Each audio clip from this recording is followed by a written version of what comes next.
الحمد لله رب العالمين، والصلاة والسلام على أشرف المرسلين وعلى آله وأصحابه أجمعين. أما بعد، أيها الإخوة الكرام، نلتقي وإياكم في هذه الليلة المباركة، وليلتنا هذه هي الليلة السادسة من شهر صفر لعام 42 و400 وألف للهجرة الموافقة ل23 من شهر سبتمبر لعام 20 و2000. كعادتنا في ليلة الخميس نفتح كتاب الإمام البخاري رحمه الله تعالى الذي أفرد فيه ذكر الأدب، وقد وصلنا إلى الباب 64 بعد 100 الذي هو بعنوان باب إجلال الكبير، مع الحديث 57 و300. Mes très chers frères, nous nous réunissons dans cette nuit bénie.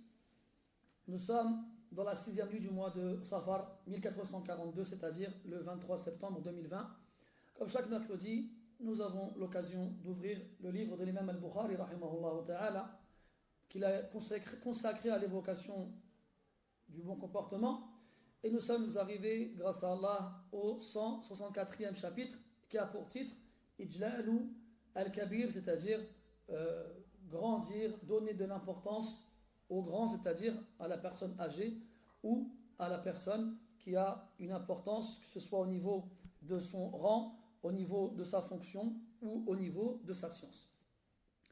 On reprend avec le hadith numéro 357. قال رحمه الله تعالى: حدثنا بشر بن محمد قال أخبرنا عبد الله قال أخبرنا عوف عن زياد بن مخراق أنه قال أبو كنانة عن الأشعري رضي الله عنه أنه قال: إن من إجلال الله إكرام ذي الشيبة المسلم وحامل القرآن غير الغالي فيه ولا الجافي عنه وإكرام ذي السلطان المقسط. نمر على ألفاظ هذا الحديث حتى بعض ألفاظ هذا الحديث حتى نبين معناها، ثم نقوم ببيان معناه الإجمالي بإذن الله تعالى. قال: إن من إجلال الله، والإجلال بمعنى التعظيم والتوقير والتبجيل، ومثله قوله عليه الصلاة والسلام: ليس منا من لم يوقر كبيرنا، كما سبق في الدرس الأخير. إن من إجلال الله، ومن هنا للتبعيض، تدل على أن طرق إجلال الله عز وجل أي تعظيمه وتبجيله كثيرة، والحمد لله. ومن هذه الطرق ومن هذه الوسائل المؤدية إلى تعظيم الله وإجلاله عز وجل إكرام ذي الشيبة المسلم، والإكرام بمعنى التعظيم والتوقير والرفق به لحرمة هذا الكبير عند الله سبحانه وتعالى. قال: إكرام ذي الشيبة المسلم، وذي بمعنى صاحب كما هو معلوم في لسان العرب، صاحب الشيبة، والشيبة هو الشعر الأبيض، هو الشعر الأبيض المسلم، احترازا من غير المسلم. وإن كان غير المسلم يستحق شيئا من الاحترام، لا لكونه غير مسلم، لكن لكونه كبيرا، وهذا الاحترام والتوقير هو عدم العنف معه أو ما أشبه ذلك. وحامل القرآن هو الذي يحفظه ويحسن قراءته ويعرف تفسيره، وطبعا يعمل به. هذا هو حامل القرآن بحق. وحامل القرآن هذا أيضا يستحق أن يكرم، والذي يكرم حامل القرآن يكون ممن عظم الله وبجله وأجله. لكن هذا الحامل يجب أن يجتمع فيه أمران. قال: غير الغالي فيه، والغالي من الغلو، وهو المتشدد فيه الذي يجاوز حدود هذا الكتاب، بحيث يذهب بعيدا عما أراد الله تبارك وتعالى، ويتشدد فيه غير الغالي فيه ولا الجافي عنه، والجافي من الجفاء أي لا إفراط ولا تفريط، أي المعرض عنه، المعرض عنه المتباعد منه. كيف ذلك؟ في تلاوته وحفظه وفهمه والعمل به. فقد يحمل صدره القرآن لكن يترك ويهجر تلاوته ولا يفهم منه شيئا ولا يعمل منه شيئا، فهذا يكون جافيا فيه أو عنه، وهذا لا يستحق أن يكرم.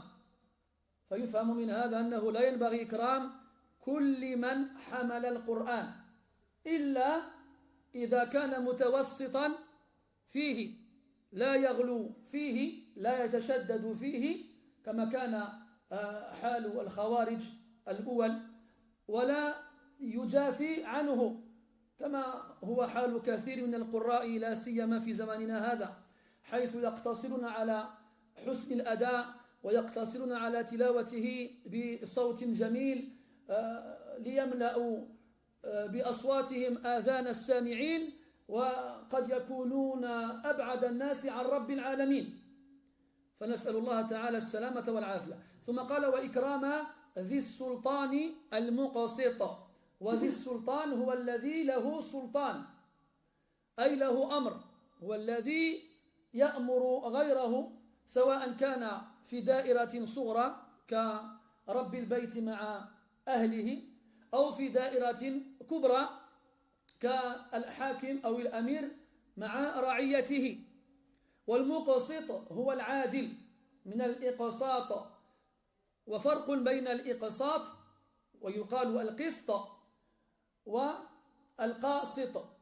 قال الله تعالى وأما القاسطون فكانوا لجهنم حطبا.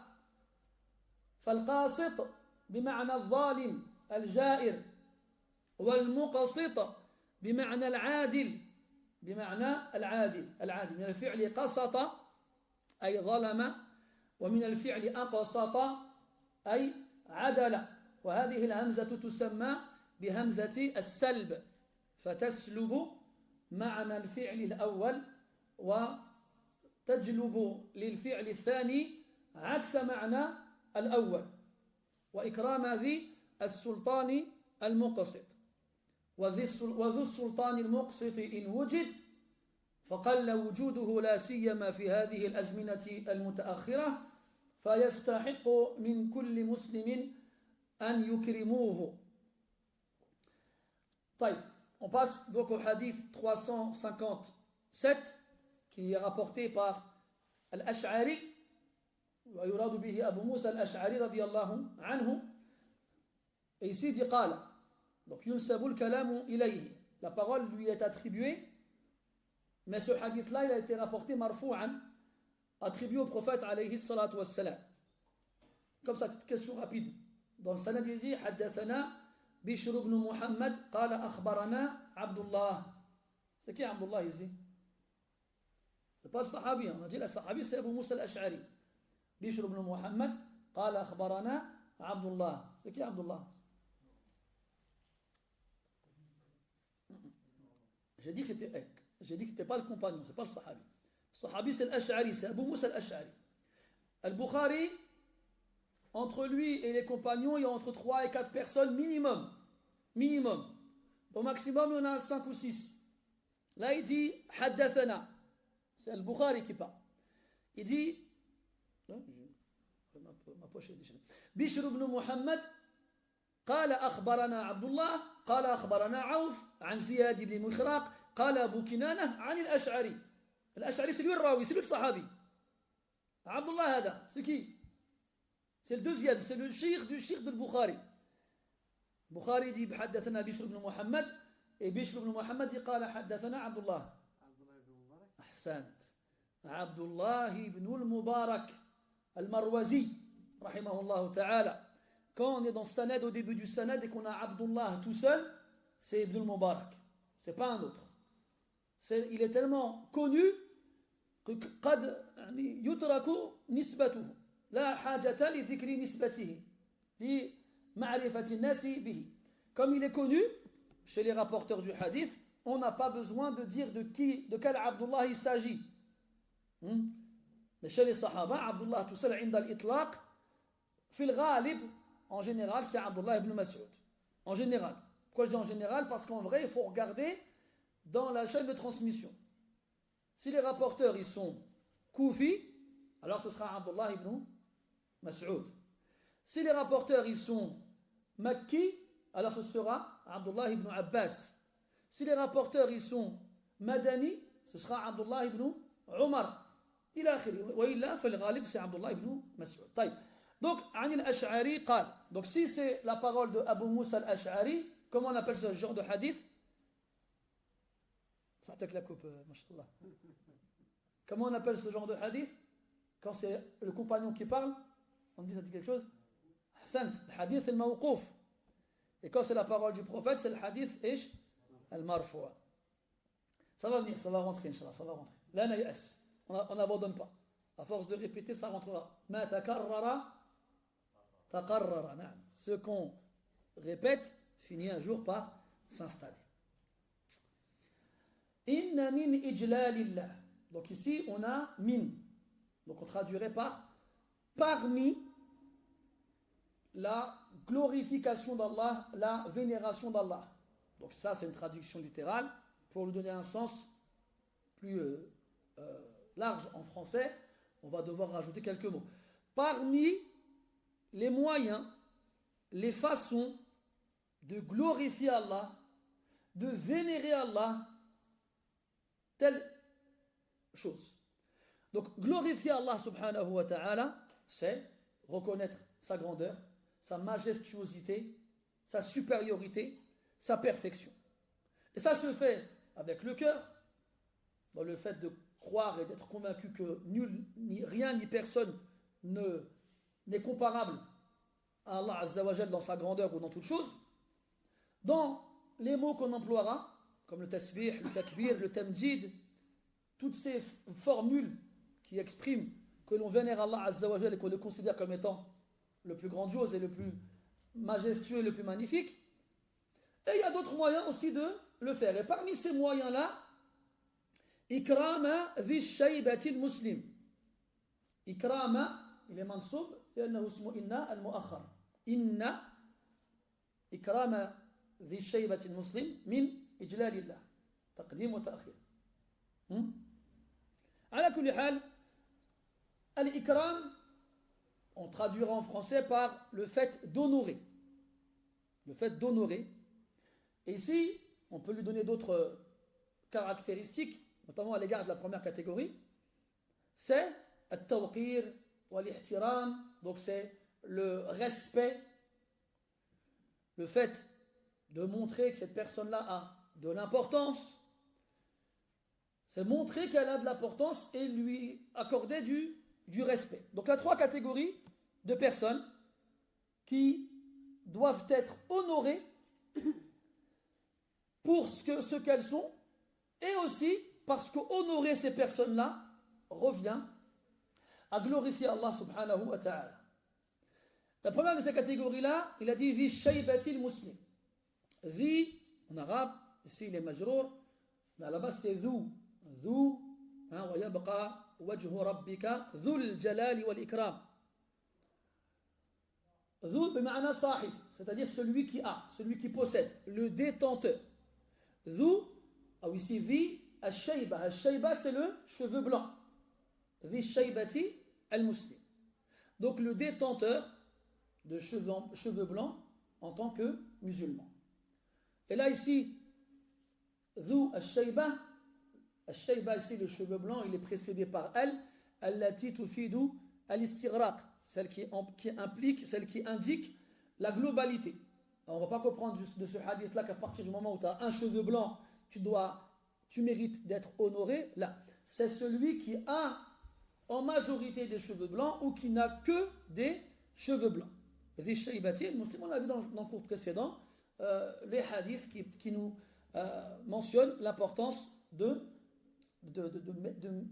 respecter et de montrer à la personne âgée chez les musulmans l'importance qu'elle a parmi eux.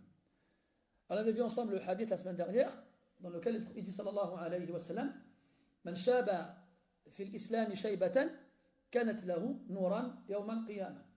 Toute personne qui a un cheveu blanc dans l'islam en tant que musulman, ce cheveu blanc sera pour lui une lumière le jour de la résurrection.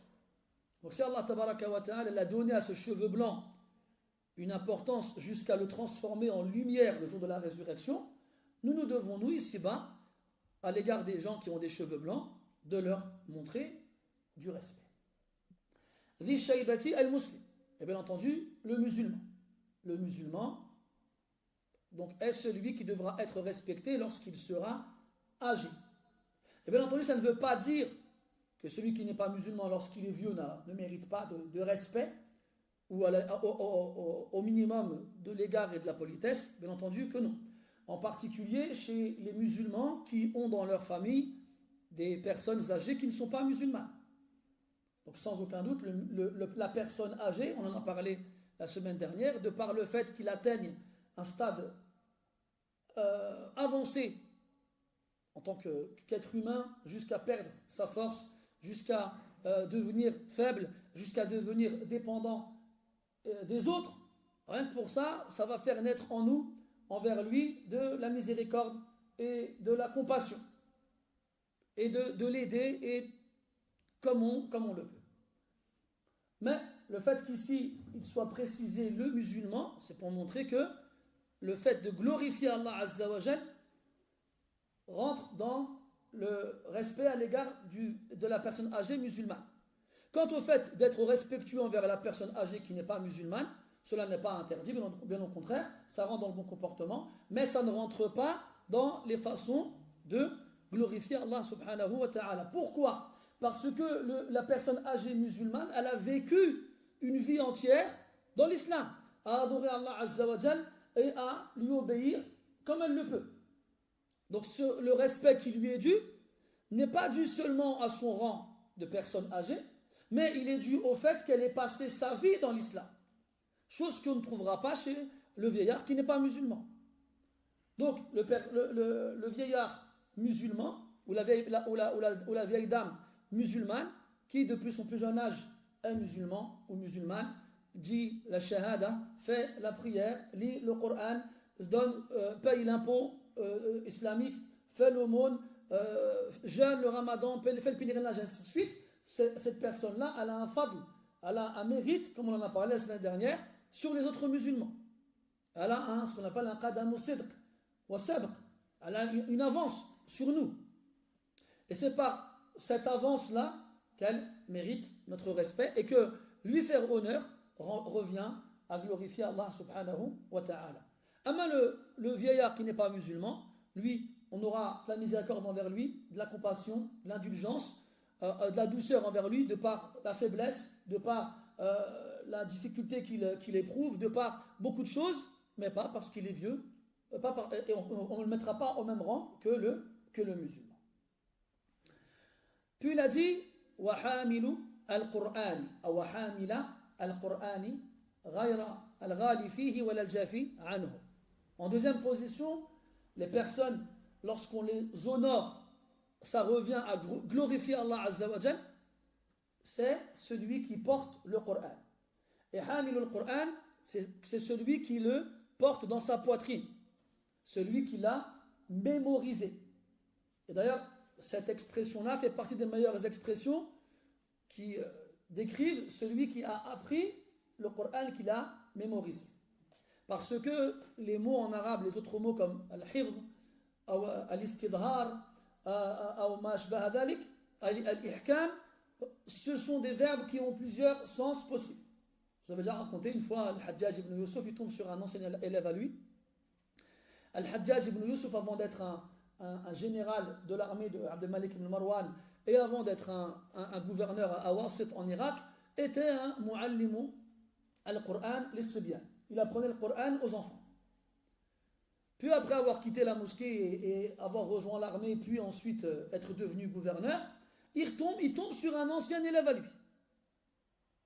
Puis ensuite, une discussion tourne entre eux, et dans laquelle Al-Hajjaj il interroge Al-Fata Hassan, Hal istadharta القرآن أو هل حفظت القرآن.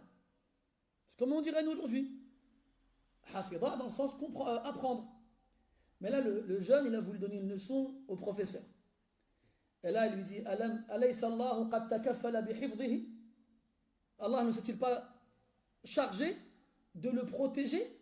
Parce que le hifd, ça veut aussi dire la protection. Alors, Al-Hajjaj, il lui dit Hal istadharta al-Qur'an? Est-ce que tu l'as istadhara dans le sens, est-ce que tu l'as mis en évidence? Est-ce que pour toi, il est clair? Mais ça peut vouloir dire aussi le mettre derrière son dos. Et là, il lui répond Ma'ad Allah an aj'al al-Qur'an wara'a dhahri. Qu'Allah me préserve de mettre le Coran derrière mon dos. Alors, le Hajjaj, il commence à avoir une veine qui gonfle sur le côté ici. Il lui dit Hal istahkamta al-Qur'an. Istahkama dans le sens maîtriser. Et ça peut vouloir dire aussi rendre clair. Quelque chose qui ne l'est pas, qui était flou. Alors il lui dit Walaysa Allahu ta'ala qad ja'alahu muhkama. Mais Allah, il n'a pas déjà rendu clair. Et là, le Hajjaj ibn Yusuf, il s'énerve. Il lui dit Qatalak Allah, kayfa aqul? Qu'est-ce que je dois dire alors? Alors il lui répond Qul awa'ayta al-Qur'ana fi sadrik. Il lui dit est-ce que tu as fait de ta poitrine un récipient pour le Coran? Wa'a al-Qur'an. Al-Qahtani de Sanouni a dit وجعلت القرآن لا وجعلت صدري واعي القرآن. واعي من الوعي والوعاء. الوعي c'est le fait d'englober la chose dans le fait de le comprendre, et ça vient aussi de l'wi'a qui veut dire le récipient qui va servir à contenir un liquide ou quelque chose. Ala kulli hal, donc la meilleure phrase ou expression à employer en arabe, du moins pour celui qui a appris le Coran, c'est le hadith ici, Hamilul Qur'an, celui qui le porte. D'ailleurs, Allah il y fait référence dans le Coran. Qui parmi vous me trouvera le verset? Je l'ai vu laisser son masque, ah, mashallah. Tu parles, ouais. C'est comme le cavalier, le combattant qui a son épée dans son fourreau, il tire comme ça, tu peux t'attendre à avoir un grand sabre et c'était un cure-dent en fait. Taïb. Dans le Coran, on vient de parler de Hamil al-Qur'an, celui qui porte le Coran. Là, c'est le hadith en question. Comme quoi, c'est la meilleure expression à utiliser à l'égard de celui qui a appris le Coran, qui l'a mis dans sa poitrine, qu'Allah a choisi de sa poitrine pour en faire un récipient. Dans le Coran, il y a un verset qui fait référence, qui fait une allusion à cette expression-là. De quel verset s'agit-il? Est-ce que ça parle à l'un d'entre vous? Oui, Abou Bakr. C'est-à-dire? Oh, c'est ça. Mathalou alladhina hummilu at-tawrata thumma lam yahmiluha. C'est dans ce verset-là. L'exemple de ceux à qui on a fait porter la Torah, hummilu, on leur a fait porter la Torah, thumma lam yahmiluha, puis ensuite ne l'ont pas porté. Ils l'ont délaissé, abandonné. كمثل الحمار يحمل أسفارا, est comparable à l'âne qui porte des livres. وأرأيت حمارا ينتفع بكتاب حمل على ظهره وأن له ذلك ولا يعرف القراءة ولا يفهم شيئا. Et aussi dans Surat Al-A'raf, quand Allah Ta'ala dit فمثله كمثل الكلب إن تحمل عليه يلهث أو تتركه يلهث. Ou encore dans Surat Al-A'raf, quand Allah Ta'ala dit en parlant de ceux à qui la science a été donnée puis reprise, parce qu'ils préféraient suivre ses passions que suivre ce qui se trouvait dans la législation. Allah dit son exemple est comparable au chien. Que tu poses sur lui quelque chose ou non, il allaitera. Pas allaiter la femme qui allaite l'enfant. Alter. Il altera, il allaitera. Bon, t'as compris. Quand il fait, il peut pas le faire. Mais quand il a toujours la langue pendue et puis il respire, on entend sa respiration. C'est ça, quand le chien, il allaite. Et donc tu vois dans le Coran, quand Allah Ta'ala, il compare, à quoi il compare? Ceux à qui le livre a été donné et ils n'ont pas voulu le porter, ou bien ceux pour qui le livre, qu'ils aient le livre ou non, ça revient au même. Ils n'en font rien. Soit à l'âne, soit au chien. C'est pas une bonne comparaison. Donc Hamil al-Qur'an, c'est celui qui porte le Coran dans sa poitrine. Il a appris le Coran, il a mémorisé le Coran, puis il a fait de son cœur, de sa poitrine, un récipient pour le Coran. Taïb, encore dans le Coran, un verset qui fait référence à ça, à l'ouïa. C'est quoi? عندكم ها بل هو آيات بينات في أيوة في صدور الذين أوتوا العلم. Celle-là elle est un peu loin celle-là, hein? Sur quelle sourate ce verset? C'est vrai? C'est l'Ankabut. بل هي آيات بينات في صدور الذين أوتوا العلم. Ce sont des versets clairs dans la poitrine de ceux à qui la science a été donnée. Encore un? Dans le Maïda, quand Allah Ta'ala dit إِنَّا أَنزَلْنَا التَّوْرَاةَ فِيهَا هُدًى وَنُورٌ يَحْكُمُ بِهَا النَّبِيُّونَ الَّذِينَ أَسْلَمُوا لِلَّذِينَ هَادُوا وَالرَّبَّانِيُّونَ وَالْأَحْبَارُ بِمَا اسْتُحْفِظُوا مِنْ كِتَابِ اللَّهِ وَكَانُوا عَلَيْهِ شُهَدَاءَ. Dans ce verset-là, Allah il emploie le verset istahfadha. Istahfadha, c'est pas talabul hifd, c'est le mubalaghatu fil hifd. Et le hifd ici, c'est pas l'apprentissage, c'est la conservation, la protection. C'est pour ça que ça n'a pas servi pour dire qu'on peut utiliser le verbe hafidha pour apprendre le Coran. Et d'ailleurs, les ulama vous le diront, quand on veut définir une chose et qu'elle a déjà été traitée dans le Coran ou la Sunna, la meilleure façon de l'exprimer, c'est de reprendre les termes utilisés dans le Coran et la Sunna. Il n'y aura pas mieux que ce qu'Allah a choisi ou ce que le prophète a choisi, alayhi salatu wassalam. طيب. حامل القرآن المعطوف على اسمه إن المؤخر حامل القرآن غير الغالي فيه. Celui qui n'est pas extrémiste. Pourquoi l'extrémiste? Ça vient de l'ghulou, qui est l'exagération. L'exagération. Et l'exagération visée ici, c'est la dureté, at-tashaddud, le fait d'être trop dur dans son application. Comme l'étaient les Khawarij. Les Khawarij, donc ce premier groupe qui est apparu au début de l'islam, pas longtemps après la mort du prophète, alayhi salatu wassalam, et qui ont combattu les musulmans et qui les ont tous excommuniés, avaient une lecture littérale du Coran qui ne correspondait pas à celle des compagnons du prophète alayhi salatu wassalam, et ils l'ont mal compris et surtout mal appliqué. Et la mauvaise compréhension amène à la mauvaise application et elle amène dans les extrêmes. C'est toujours comme ça. Par exemple, chez le Khawarij, ils ont dit que comme le Coran ne précise pas que la femme indisposée n'a pas à rattraper ses prières, alors il lui imposait de rattraper ses prières. D'ailleurs, il y a une femme qui a posé la question à Aïcha radiyallahu anha, ma balul ha'id taqdi as-siyam wa la taqdi as-salah. فقالت رضي الله عنها أحرورية أنت. Il y a une femme qui a demandé à je crois que c'est Mu'ada rahimahullah, qui a demandé à Aïcha radiyallahu anha pourquoi la femme indisposée rattrape ses jours de jeûne manqués mais pas ses prières. Et là Aïcha lui dit, est-ce que tu viens de Harura? Harura, c'était une région dans le nord de l'Arabie d'où sont sortis les premiers Khawarij. Donc elle s'est basée sur la question posée pour trouver un point commun entre elle et eux qui ont fait une distinction, une séparation entre le Coran et la Sunna. Et le Coran et la Sunna, ils vont ensemble, ils vont de pair et ils sont indissociables. Celui qui dissocie la Sunna, c'est-à-dire la tradition prophétique du Coran, ne peut pas comprendre le Coran, c'est impossible. C'est impossible. Et obligatoirement, il l'appliquera mal. Et tous les écarts, tous les extrêmes qu'on a affiliés à l'islam, dans toutes les époques confondues, viennent de ce point-là, du fait qu'ils aient voulu comprendre le Coran comme ils l'ont voulu eux.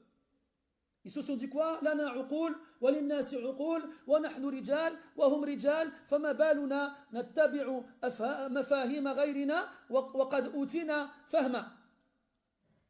C'est ce qu'ils disent. Ils disent oui, les anciens ils comprenaient, mais nous aussi on comprend. Et puis ce sont des hommes, mais nous aussi on est des hommes. Pourquoi moi je devrais délaisser ma compréhension et prendre celle des autres? Parce qu'Allah il a zaké cette compréhension dans le Coran. Allah Ta'ala il a vanté la compréhension des compagnons dans le Coran, lui, il n'a pas monté la tienne. Et puis ces hommes-là qui sont les compagnons, ces hommes et ces femmes, étaient spectateurs de la révélation. Ils étaient présents lorsque le Coran était révélé. Et ils savaient comment l'appliquer. Le prophète était là, il leur a montré, alayhi wassalam. C'est comme dans Nasa'i et d'autres ouvrages, on a le hadith de Jarir ibn Abdullah al-Bajali, radiyallahu anhu, dans lequel il parle du fait de l'mas' ala al-khuffayn, de fait d'essuyer sur les bottines en cuir. Et les rapporteurs de ce hadith-là, ils préféraient le hadith de Jarir ibn Abdullah à ceux des autres compagnons. Pourquoi? Parce que Jarir ibn Abdullah, radiyallahu anhu, il s'est converti juste après la révélation de Surat al-Ma'ida. Et Surat al-Ma'ida fait partie des dernières sourates qui ont été révélées dans le Coran. Et le prophète n'est mort que quelques mois après, alayhi salatu wassalam. Ce qui signifie que là, on a une certitude que cette permission qui était d'essuyer sur les bottines en cuir n'a pas été abrogée. Et ce principe-là, les savants, ils le prenaient en compte. Ils ne se précipitaient pas à appliquer un hadith, une narration prophétique, tant qu'ils n'étaient pas persuadés que son contenu n'a pas été abrogé. Et pour le faire, il faut réunir tous les textes qui en parlent pour voir s'il y a eu un changement entre le moment où ça a été légiféré et la fin de la vie du prophète alayhi salatu wassalam. على كل حال الله يقول dans le Coran فإن آمنوا بمثل ما آمنتم به فقد اهتدوا. S'ils croient comme vous avez cru, alors ils seront bien guidés. C'est qui vous avez cru? C'est les compagnons radiyallahu anhum. Ou encore قوله تعالى يجي ومن يشاقق الرسول ومن يشاقق الله والرسول لا ومن يشاقق الله والرسول من بعد ما تبين له الهدى ويتبع غير سبيل المؤمنين. Et quiconque fait scission avec Allah et son messager, après que la guidée lui soit mise en évidence, et suit un autre chemin que celui des croyants. وَيَتَّبِعْ غَيْرَ سَبِيلِ الْمُؤْمِنِينَ. Qui sont les croyants aussi? C'est les Sahaba radiyallahu anhum. Ou encore قوله تعالى والسابقون الأولون من المهاجرين والأنصار والذين اتبعوهم بإحسان. Les premiers à avoir devancé parmi ceux qui ont émigré, les Mécois et les auxiliaires, les assistants, les Médinois, et ceux qui les ont suivis, bi-ihsan. Et j'en passe d'autres. Donc on ne vient pas 1400 ans plus tard et dire non, ça ne nous intéresse pas de savoir ce que les compagnons ont dit dans le sens du Coran ou de la parole du prophète. Nous, on va venir lui donner un sens. Non, ton sens à toi, on n'en veut pas. On n'en veut pas, il ne sert à rien, il ne sera jamais meilleur que celui des meilleurs hommes et des meilleures femmes de notre communauté. Donc, on a dit, Hamil al-Qur'an ne doit pas être extrémiste dans sa façon de l'appliquer. Et c'est ce qu'on voit malheureusement beaucoup aujourd'hui, surtout aujourd'hui. Des versets dans le Coran qui sont propres à des circonstances particulières, qui s'appliquent avec des conditions précises, qui ne s'appliquent pas n'importe où, n'importe comment, ou n'importe quand, ou avec n'importe qui. Et il y a des gens qui viennent, comme le prophète les a décrits dans certains hadiths, Hudatha al-asnan, Sufaha al-ahlam. C'est quoi Hudatha al-asnan? C'est des gens qui ont des dents de lait, leurs dents elles viennent de pousser leurs dents. Des petits, pas forcément en âge, dans le fahm, dans la compréhension. Sufaha al-ahlam. As-safih, c'est celui qui ne sait pas qui ne sait pas comment appliquer une chose. On traduit en français par le sot, c'est alladhi la yuhsinu tasarrufa. Quelqu'un, je vais lui donner par exemple un marteau ou des clous, il ne va pas savoir quoi faire avec son marteau ni avec ses clous. Peut-être il va prendre le clou comme ça et puis il va taper dedans comme s'il jouait au baseball, je ne sais pas. Hada, c'est un safih. Ou bien quelqu'un, je lui passe un stylo et une feuille, il va planter la feuille comme ça et puis il va faire tourner la feuille, il dit c'est comme ça que ça. Hada là, c'est un safih, il ne sait pas quoi faire avec ce qu'on lui donne. Sufaha al-ahlam, wal-ahlam bima'na an-nuha, wal-albab, al-uqul. C'est des gens qui sont, comment dirais-je, pour pas être désobligeants, qui sont limités intellectuellement, qui comprennent mal et surtout qui appliquent mal. Et c'est comme ça que Rasoul les a décrits, ces gens-là. Donc on a des gens, ils viennent, puis au nom de l'islam, ou bien au nom de je ne sais quoi, ils viennent et ils tuent, puis ils font des choses catastrophiques. Là, non, c'est pas ça. C'est pas comme ça. Wallah, ici, on étudie la vie du prophète, sallallahu alayhi wa sallam, ainsi que la chronologie de la révélation du Coran, et dans quelles circonstances les versets ont été révélés, et surtout comment le prophète il les a appliqués. Tu vas voir un océan, dès tous les océans du monde, entre la façon de faire et la façon que eux font. Et après, ils vont te dire, oui, mais Allah dit dans le Coran, oui, mais ce verset, il n'est pas à sa place. Tu l'as sorti de son contexte. Tu l'as dépourvu de ses règles et conditions. Et donc, tu l'as mal appliqué. Et à cause de toi, il se passe ce qu'il se passe. Wala hawla wala quwwata illa billah. Ala kulli hal, voilà, ils ne se rendent pas compte, ces gens-là. Mais vous savez, malgré leur responsabilité immense dans tous les problèmes qu'on traverse ces dernières années, on est responsable, nous aussi. Il faut arrêter de jeter la pierre sur les autres en disant c'est la faute des autres. Notamment ces gens-là, c'est des gens qui se sont débrouillés tout seuls chez eux avec un ordinateur et Internet. On n'apprend pas l'islam sur Internet avec un ordinateur. On l'apprend en s'asseyant à la mosquée devant des gens compétents et on apprend patiemment pendant des années en gardant sa langue et en restant petit à sa place. Si on nous avait appris pendant des années à la mosquée, chut, tiens ta langue, reste à ta place, va apprendre le Coran, va apprendre les ablutions, laisse ça, c'est pas pour toi, peut-être qu'on aurait eu moins de problèmes. Mais c'est le chat ou le chien, je ne sais plus c'est quel animal, qui se mord la queue. Alors, on ferme les mosquées, si elles sont ouvertes, il n'y a pas de cours. Et s'il y a des cours, malheureusement, très souvent, les gens qui les donnent, ce n'est pas des gens compétents. C'est des gens qui donnent qui disent n'importe quoi. C'est des gens qui te parlent du jour et de la nuit, alors que les gens, ils ont besoin de choses concrètes. Alors, soit les gens, ils sont déçus parce que la mosquée, elle est fermée, soit ils sont déçus parce que les gens qui leur parlent ne sont pas conscients du besoin des gens qu'ils ont face à eux. Alors, qu'est-ce qu'ils vont faire, ces gens-là? Ils vont chercher sur Google, en croyant que Google va leur donner ce qu'ils n'ont pas trouvé ailleurs. Et wallahi, on a tous une mas'ouliyat, tous on a une responsabilité devant Allah Azza wa Jal. Nous on est comme ça en train de dire, ouais, ils ont fait, ils ont dit, ils ont fait ça, c'est vrai, ils ont fait, ils ont dit. Mais est-ce qu'ils sont tout seuls dans cela? Allahu a'lam.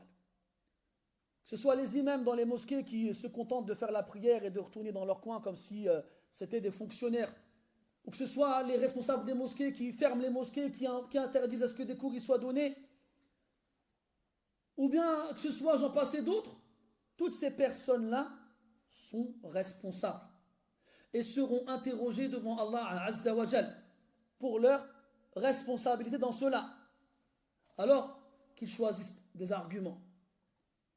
Qu'ils choisissent des arguments, les bons arguments pour répondre à ces questions.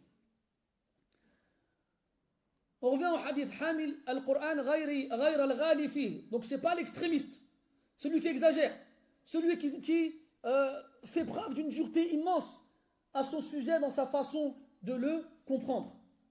Mais pas forcément de le comprendre. Ça peut aussi être dans sa façon de le lire. Et on le voit, le roulou chez Ashabi al-Tajwid. Surtout, c'est quelque chose qui a toujours existé. Mais aujourd'hui encore plus.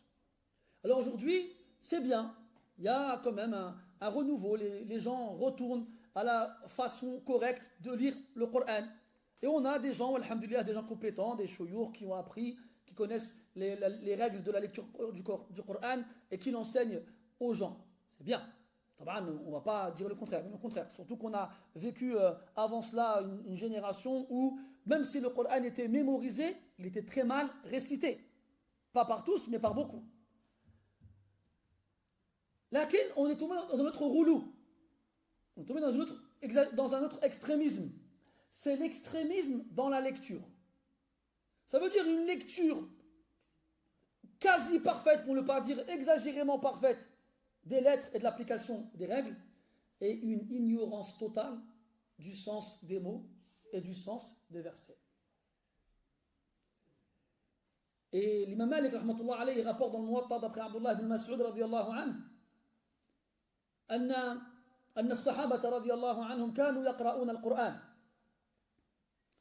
فيضيعون حروفه ويقيمون حدوده ثم قال وسيأتي بعدنا أناس أو قوم يقيمون حروفه إقامة السهم ويضيعون حدوده.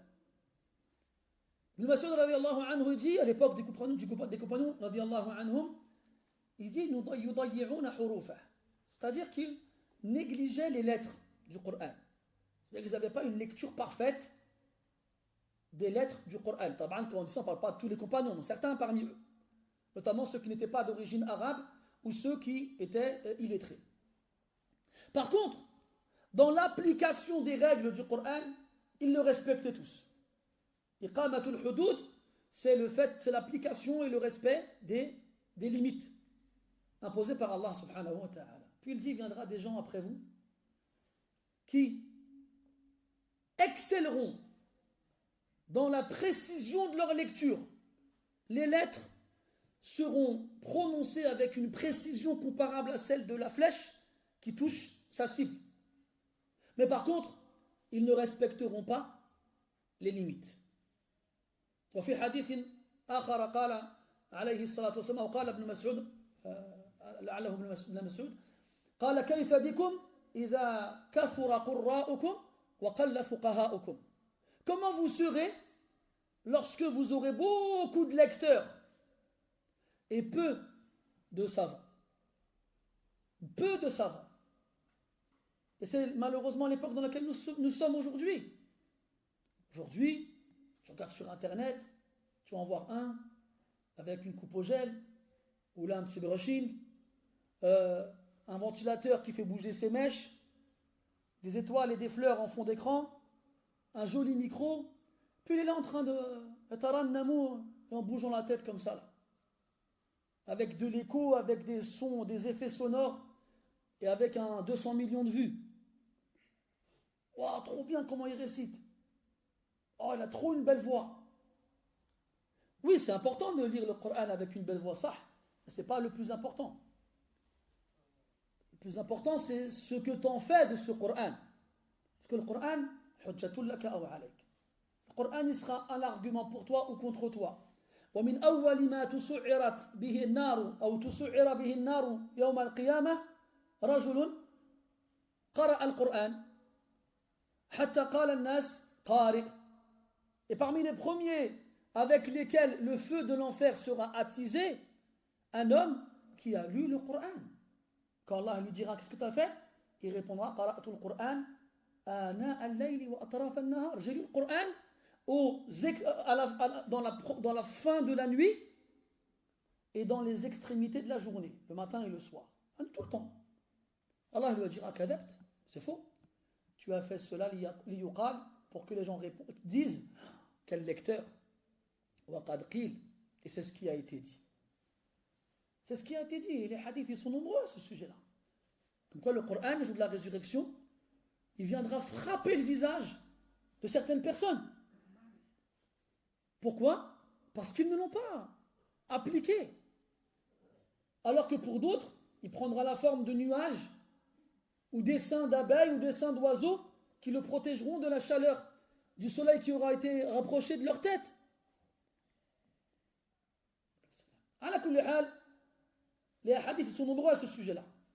Et c'est bien que les gens insistent, on a des écoles qui enseignent le Coran, et les qira'at, et masha'Allah, et tabarakallah, et ça fait aqqa, et ça fait ar, et ça fait s, et l'akhirihi, c'est bien. C'est bien, on apprend le jazariya, on l'applique, on fait des shuruh de jazariya, c'est bien. وَلَيْسَ بَيْنَهُ وَبَيْنَ تَرْكِهِ إِلَّا رِيَاضَةُ امْرِئٍ بِفَكِّهِ. D'accord, c'est très bien, masha'Allah. On n'est pas en train de dire que c'est pas bien, laissez tomber. Là, il est important de lire le Coran correctement. Lakin, passer 10 ans à étudier le jazariya et à lire Hafs, an Asim, à un sheikh qui t'arrête sur le moindre qaf, ou bien sur Silatul Kubra, ou bien sur, je ne sais pas, des ahkam de ce genre-là, parce qu'elles n'ont pas été dites à 100% parfaitement. Par exemple, tu vas dire, je ne sais pas moi, min sharri ghasiqin idha waqab, a'id. Waqab, a'id. Tu ne comprends pas, Aïd. Putain, là, tu fais répéter. Dans ton bas, il n'est pas assez muqalqal. Mais il l'était, oui, mais pas assez. Et d'ailleurs, comme il disait Ayyub Sirtayani, il disait, tu ne peux pas juger ton professeur tant que tu n'auras pas été voir un autre. Tu vas lire un gir, tu vas dire waqab, il va dire parfait. Mumtaz. Mondab. Tu vas laisser l'autre, il va dire quoi? Affreux. De la même façon. Parce que c'est nisbi en fait. C'est nisbi, c'est relatif. Aujourd'hui, le roulou, parmi les anwa', parmi les façons les différents types d'exagération qu'on a dans le Coran aujourd'hui, c'est dans sa lecture. Et puis ces gens-là, quand tu leur poses des questions sur le Coran, tu vas leur dire lis-moi surat An-Nur, An-Nur avec toutes les qira'at. C'est parti. Suratun anzalnaha, suratun anzalnaha, suratun anzalnaha. Va te faire toutes les qira'at. Masha'Allah. Qu'est-ce qu'il veut dire ce verset? Je ne sais pas. Pourtant, il a appris Al-Jazariya, il a appris Shatibiya, il a appris Durra, mais il a un jahl total du sens des mots. Là, il y a un aqsa azim. Il y a un manque terrible dans ton lien avec le Coran. On a dit à Ibn Abbas, radiallahu anhuma, un homme qui passe une nuit entière en lisant Al-Baqarah, Al-Imran et Al-Nisa.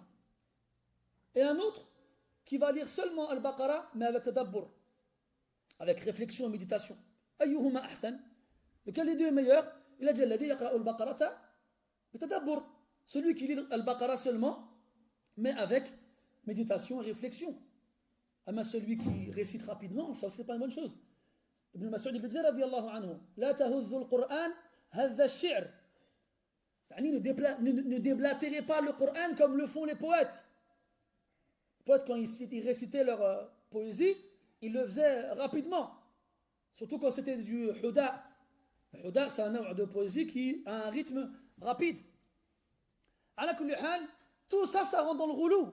Parmi les œuvres de roulou, quelque chose qui est un peu plus public, qui est un peu plus fait par les gens, le fait de se servir du Coran comme tazakhruf, tazayyun, comme moyen d'enjoliver, d'embellir, comme ce qu'on trouve dans certains magasins ou même partout où on va, on trouve des gens qui t'écrivent le Coran avec une calligraphie, puis ils te mettent ça dans des grands cadres et ils vendent les cadres. Puis après les gens ils achètent ça et puis les mettent sur leur mur. Après tu arrives chez lui, il y a les premiers versets de Baqarah, ou bien il y a Ayat al-Kursi, ou bien il y a Yassine, et au milieu il y a un poster de son le chanteur préféré. Ou bien à côté il y a un écran 65 pouces avec les clips A'udhu Billah, les plus A'udhu Billah, parce que va trouver toi un clip qui n'est pas A'udhu Billah. Ou bien, et c'est des choses qui existent, hein. Il est là, il est chez lui, il a un tableau ici, un autre là, et puis on regarde l'aflam al-Khali'a sur sa télévision, al-Ibahiyya. Il regarde des programmes X alors qu'il a du Coran autour de lui. Oh. Et ça, malheureusement, ça reflète le vécu de beaucoup de personnes. Il veut se donner bonne conscience. Non, moi je suis musulman. Oui, c'est vrai, je ne suis pas à la prière. Allah ghalib. Non. Shaitan ghalibek. Ma tgouch Allah ghalib. Allah yuriduka an tusalli. Alors il va acheter un tableau ou deux, il va les mettre dans sa maison. Il va s'acheter la subha pour la mettre dans sa voiture.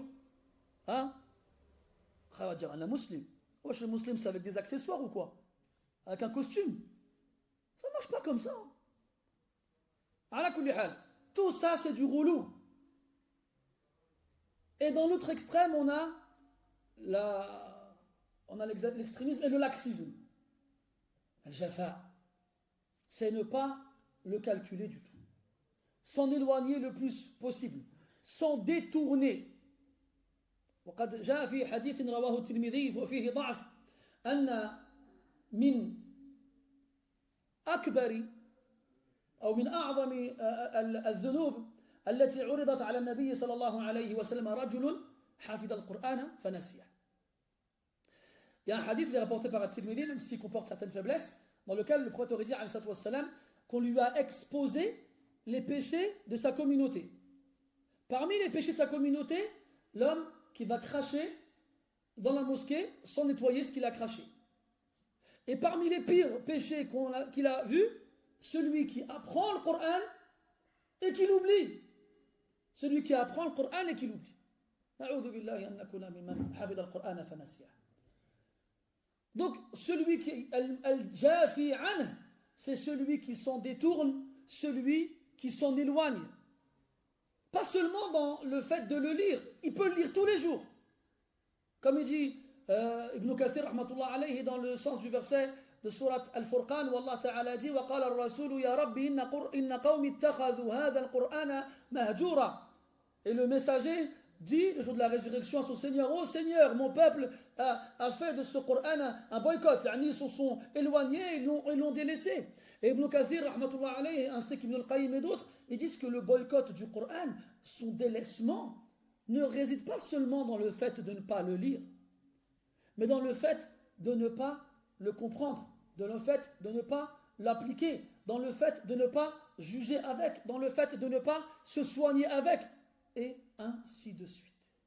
Tout ça rentre dans Hajr al-Qur'an, le fait de délaisser al-Qur'an. Et pire encore chez celui qui l'a appris. Pire encore chez celui qui l'a appris. C'est pour ça que le prophète dit sallallahu alayhi wa sallam: Inna min khayrin nasi sawtan bil Qur'an ou bi kitabillah alladhi idha sami'tumuhu yaqra hasibtumuhu yakhsha Allah. C'est pour ça qu'il dit sallallahu alayhi wa sallam, c'est que la meilleure personne qui lira le Coran est celui, lorsque vous l'écoutez lire, vous avez l'impression qu'il craint Allah. Vous avez l'impression qu'il craint Allah. C'est pas celui qui a la plus belle voix. C'est pas celui qui met les meilleurs effets. Comment ça s'appelle là, l'effet qu'ils mettent les chanteurs à leur voix, on dirait ils font de l'accordéon là. Autotune. Maintenant, ils s'enregistrent en lisant le Coran avec ça. Moi j'ai le bien chaud. Moi t'as rien trouvé d'autre à faire. Il y a des gens, ils sont chez eux, ils se filment. Moi je ne comprends pas, peut-être c'est moi je suis fou. Même dans les mosquées maintenant on trouve ça de plus en plus. Dans le mihrab, à côté du micro, il y a une caméra. Et pourquoi vous faites ça? Quel est l'intérêt de montrer aux gens que vous êtes en train de prier, que vous êtes en train de lire le Coran? À quoi ça sert? À quoi ça sert?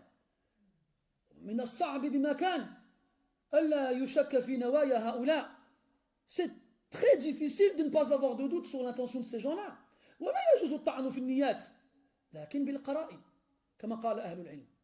Il n'est pas permis d'avoir des soupçons à l'égard des intentions des gens, sauf quand il y a des indices. Quand il y a des grosses pancartes avec des flèches qui montrent comme ça.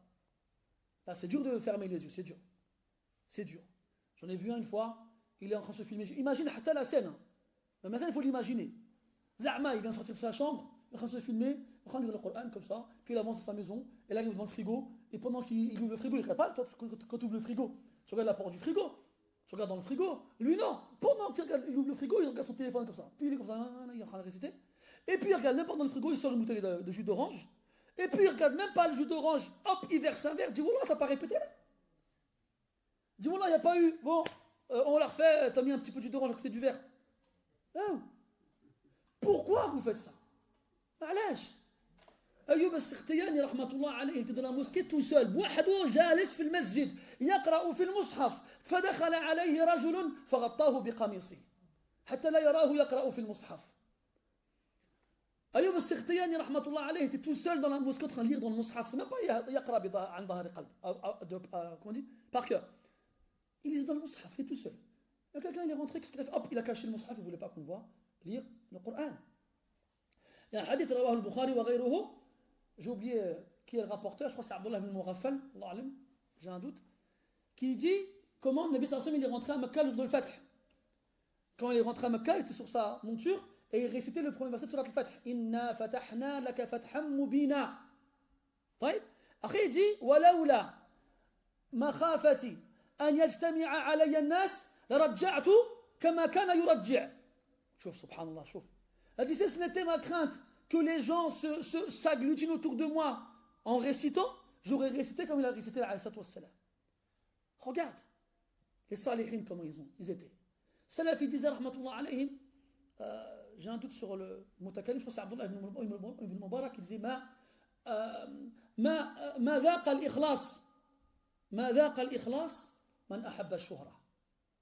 يعني celui qui aime la célébrité, il n'a pas goûté à la sincérité dans sa relation avec Allah subhanahu wa ta'ala. C'est pas possible. C'est pas possible. النبي صلى الله عليه وسلم, c'est le prophète, سيد هذه الأمة, بل سيد ولد آدم على الإطلاق عليه الصلاة والسلام. Le jour où il part faire le pèlerinage, il monte sur sa monture et il dit Allahumma hadhihi hajjatun la riya'a fiha wa la sum'a. Ya subhanallah. Dis à Allah, voici un pèlerinage dans lequel il n'y a pas d'ostentation, ni visible, ni audible. Et c'est le prophète, alayhi salatu wassalam. C'est lui qui nous a appris que Ashirkul Khafi, Riya, que la petite association, plus précisément l'association mineure, c'est l'ostentation. Les gens, ils se cachaient, ils ne voulaient pas qu'on les voie. Et Allah Ta'ala, c'est lui qui les a élevés. Et aujourd'hui, les gens, ils veulent qu'on les voie. وَمَا هِيَ إِلَّا لَحَظَاتٍ وَسَوْفَ يَصِيرُهَا أَحَدُهُمْ نَسْيًا مَنْسِيًّا.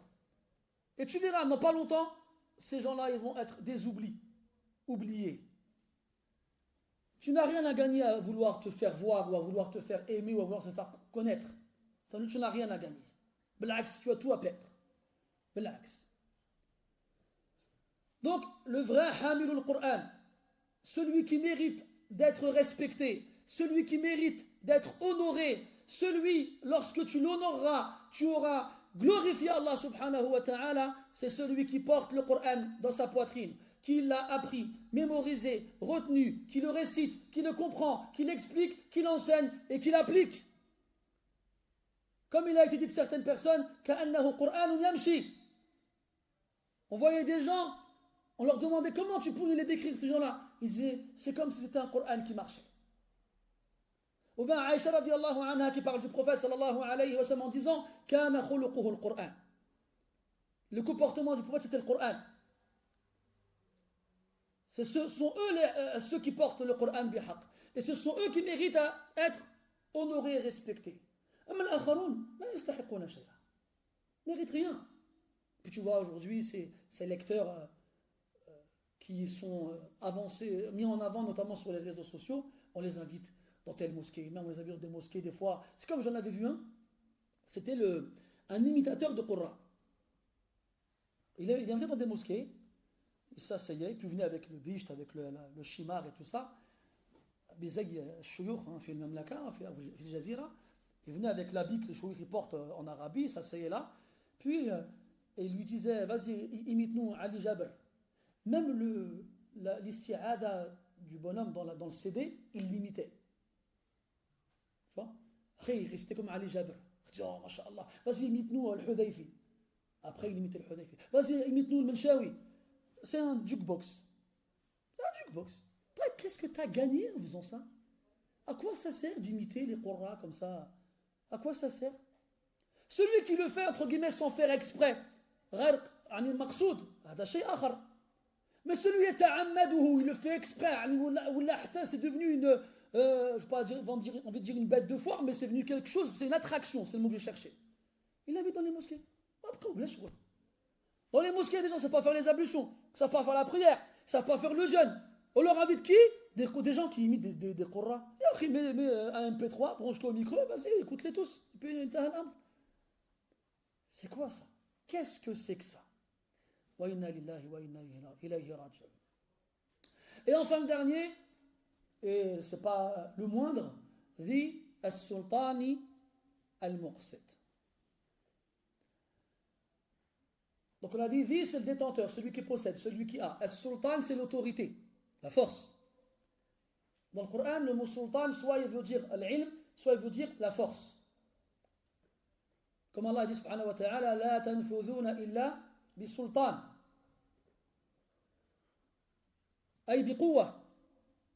Ou encore, qawluhu ta'ala, ma anzala Allahu biha min sultan. Ay bi hujjah, min hujjah. Un argument, une preuve, une science. Et ici, le sultan, c'est l'autorité. Celui qui détient l'autorité. Et ici, le sultan, il est mu'arraf bil al. Donc, il est défini par l'article le, ce qui veut dire l'autorité suprême. Ce qui n'exclut pas celui qui détient une autorité, ne serait-ce que dans un cercle restreint comme le père de famille par exemple. Allah lui a donné l'autorité dans sa famille, il est donc détenteur de l'autorité. Donc est-ce que tout détenteur de l'autorité doit être honoré? Là, il précise ici Al-Muqsit. Al-Muqsit, qui est-il? C'est le juste. Allah dit dans le Coran wa aqsitu inna Allaha yuhibbul muqsitin. Soyez justes, Allah aime ceux qui sont justes. Et dans l'autre verset, il dit wa ammal qasituna fakanu li jahannama hataba. Il y a une différence dans le Coran et en arabe entre le mot qasita et le mot muqsita, qui vient de deux verbes différents qui se ressemblent. Il y a le verbe qasata qui veut dire être injuste. Et donc al-qasita, c'est l'injuste. Et il y a le verbe aqsata qui et le verbe aqsata qui veut dire être juste. Tu as vu qu'entre les deux verbes, il y a juste une lettre en plus. Cette hamza, on l'appelle hamzatu as-salb. C'est une hamza qui va enlever au sens du premier, du moins au premier verbe, son sens. Et donc donner l'inverse au deuxième. Il y a qasata, être injuste, aqsata, être juste. Khata'a, fauter volontairement, akhta'a, fauter involontairement. Il a ghayri dhalik. Donc cette hamza, on l'appelle hamzatu as-salb. Et ici, donc, lorsque tu trouves quelqu'un qui détient l'autorité et qui est juste dans sa façon de gouverner, dans sa façon de gérer son peuple, alors il mérite d'être honoré. Il mérite d'être honoré. Quant au gouverneur injuste, lui, à défaut de l'honorer, il subira de la part d'Allah Ta'ala un châtiment terrible s'il ne se repent pas.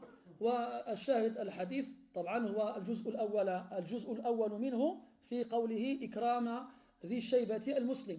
Donc la première partie du hadith, c'est celle-ci qui a été voulue dans l'évocation de cette narration, comme quoi le fait d'honorer celui qui a des cheveux blancs en tant que musulman fait partie des moyens de glorifier Allah subhanahu wa ta'ala. Puis il y a juste le deuxième hadith, on l'a déjà fait, c'est juste pour le lire, après je clôturerai. قال رحمه الله تعالى حدثنا محمد بن سلام قال أخبرنا جرير عن محمد بن إسحاق عن عمرو بن شعيب عن أبيه عن عبد الله بن عمرو بن العاص رضي الله عنهما أنه قال قال رسول الله صلى الله عليه وسلم ليس منا من لم يرحم صغيرنا ويوقر كبيرنا. Donc on a vu ce hadith la semaine dernière, c'est le même, une version juste différente avec le verbe waqara qui veut dire respecter avec un R majuscule celui qui est âgé parmi nous. والله تعالى أعلم ونسأله عز وجل أن يوفقنا لإكرام ذي الشيبة المسلم ولإكرام حامل القرآن غير الغالي فيه ولا الجافي عنه ولإكرام ذي السلطان المقسط ونسأله عز وجل أن يوفقنا لأن نرحم الصغار فينا وأن نوقر الكبار منا سبحانك اللهم وبحمدك أشهد أن لا إله إلا أنت نستغفرك ونتوب إليك وصلى الله على نبينا محمد وعلى آله وأصحابه أجمعين والحمد لله رب العالمين وبارك الله فيكم.